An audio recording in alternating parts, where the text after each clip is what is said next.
Fala galera, beleza? Aqui é o Laranja e esse é o Cup Doodles. Bom, no vídeo de hoje um vídeo bem simples com dicas rápidas para você conseguir melhorar o seu traço aí, né? Ou tanto no esboço como na arte final, beleza? Bom, a primeira dica é muito simples. Primeiro você se inscrever aqui no canal se você não for inscrito. É mesmo? Que na semana que vem tem uma dica muito boa aí para quem tá a fim de fazer mangá. Então eu vou trazer um vídeo incrível aí com umas dicas sobre como criar personagem, beleza? Então, se você não for inscrito, se inscreve aí. Vamos lá. Para melhorar o traço, caras, uma coisa bem simples.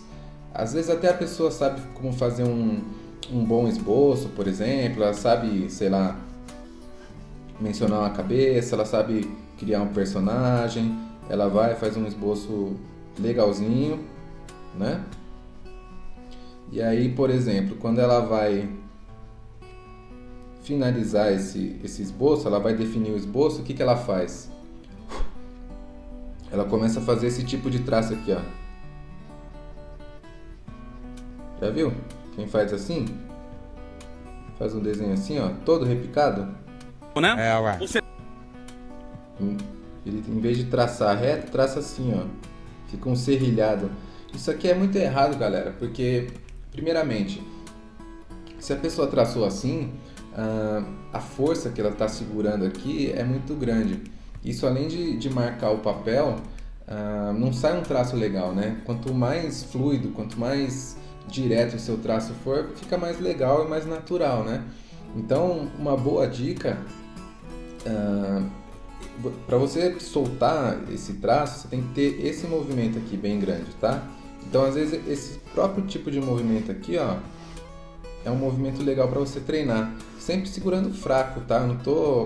Só tô apoiando ele aqui no meu dedo mesmo para traçar, beleza? Tanto assim quanto no círculo, tá? Segura bem leve. Uma dica que ajuda nisso é você, em vez de segurar aqui bem na cabeça da lapiseira ou do lápis, segura mais aqui atrás e mais leve. Então você vai ver que a sua mão vai soltar mais, o seu traço vai ficar muito melhor, tá bom? Outra coisa é a apunhadura mesmo, né? A força que você pega nele tem que ser bem de leve, cara. Principalmente no esboço, que você vai só traçar para não marcar o papel, é bem de levinho, tá bom? Tô vendo o pessoal às vezes me mandando uns desenhos aí bem marcados, assim, bem fortes, ou com esse traço assim, e aí não fica legal, né? Às vezes até o desenho tá legal, mas o traço em si estraga o desenho, tá bom? Então é um ponto para tomar cuidado aí, tá? Outro ponto, para quem quer começar a trabalhar com bico de pena, eu tô aqui com essa pena G, né? Bico de pena padrãozinho para mangá ou para qualquer desenho, né? Eu tô com esse isqueiro aqui, eu não vou botar fogo no desenho não, mas é uma dica muito importante para quem vai começar, caras.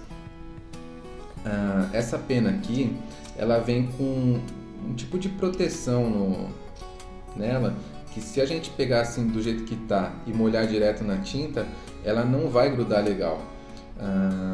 Eu vou demonstrar mais já com ela aquecida. Então, se você tiver um isqueiro, um fósforo, tá? Se você for criança, pede aí pro seu pai, sua mãe te ajudar. Você vai esquentar. Puta vida, tá pegando fogo, bicho! A pena, tá? Assim, ó. Não é pra tacar fogo nela também. É bem de longe, tá? Ó. Só pra dar uma aquecida nela. Isso vai segurar a tinta e deixar ela bem mais uniforme. Isso quer dizer que você vai precisar molhar aqui bem menos a tinta a pena na tinta, né? E ela fica mais uniforme, tá vendo? Ó, como ela fica? Na pena toda. Se você não faz isso, ela fica como se fosse uns pedaços assim, umas gotas separadas, não fica uma coisa uniforme. E aí o seu traço sai zoado. Ou corre o risco também, que é o pior, de nesse movimento aqui pingar no papel, né? Isso aí não é legal para ninguém, tá bom? Então, Uma dica muito importante, bem rápida, essa molhada aí, né? Na tinta, sempre com a pena aquecida, tá? Geralmente quando eu boto aqui, a pena faz até o tch de apagando o fogo, tá bom? Então, dica rápida aí, se você quiser trabalhar com pena.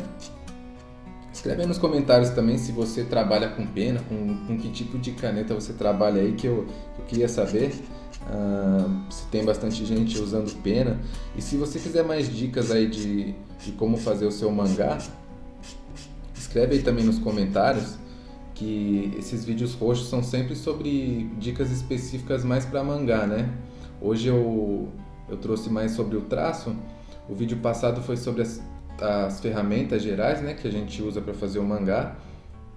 E se você tiver o interesse aí de fazer o mangá, uma das coisas mais importantes aí para você é o seu personagem em si, né? Então, no próximo vídeo eu vou trazer principalmente como criar um personagem do zero, assim, né?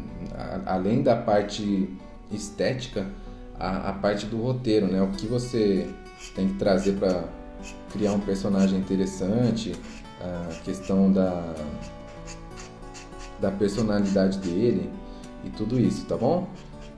Então, para você treinar aí com a pena G também, se você tiver interesse, uma coisa legal é você tentar sempre fazer retas, né? Várias retas, porque essa pena G aqui ela faz diversos traços. Se eu botar ela de fraquinha assim, ó, isso é um traço bem fininho, tá vendo? Se eu forçar ela, a grossura do traço, tá vendo?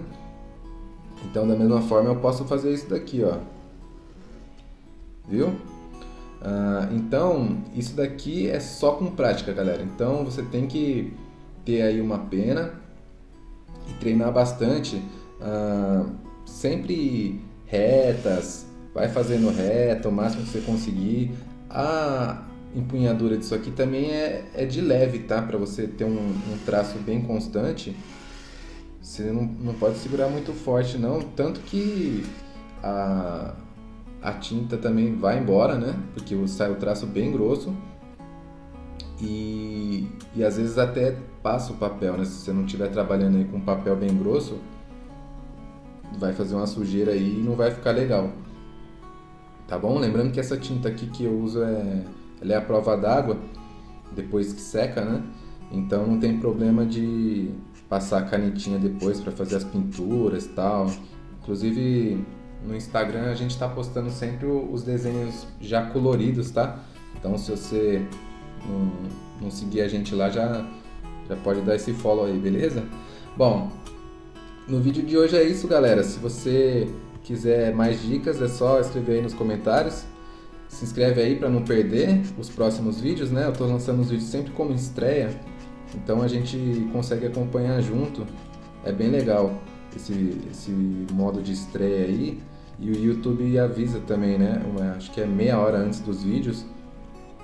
E 2 minutos depois antes que for estrear o vídeo, ele manda outra notificação.